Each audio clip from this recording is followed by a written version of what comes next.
Guys, ang video ito, i-share ko sa inyo paano magkaroon ng free access sa BPS. Okay? So, ang unang dapat nyo gawin, punta kayo sa aws.amazon.com. Okay?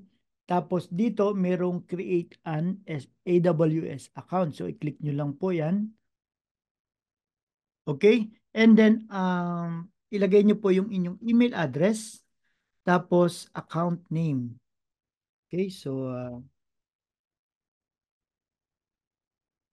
yan. Tapos, click nyo yung verify email address.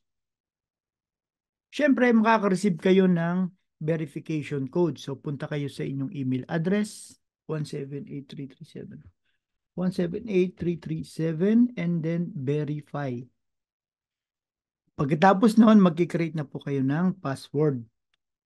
So, okay, and then click continue. Ayan, so pilapan lang natin ito. Click personal. Tapos full name.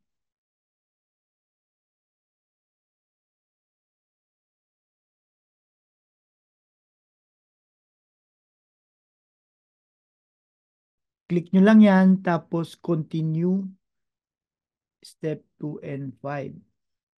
So dito guys, hihingan kayo ng card details. Pero huwag kayong mag-alala. Ang sabi rito, mag-hold lang sila ng $1. Alright? Pero kung hindi ako nagkakamali sa lifetime free access or I think 12 months ano. So malaking bagay na wala kayong subscription. Okay, so pila pa natin.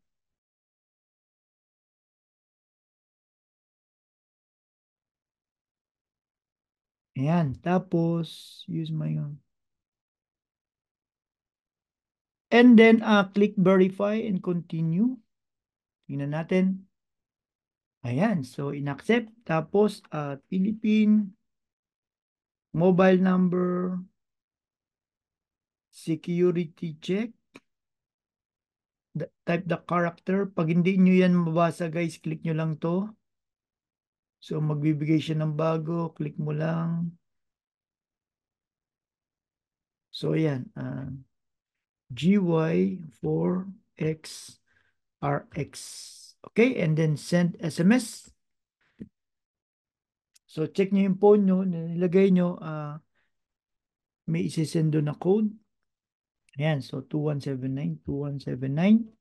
Continue. Ayan guys, tapos piliin nyo lang yung basic support, free, tapos complete sign up. So, ayan guys, congratulations, meron na kayong account kay AWS.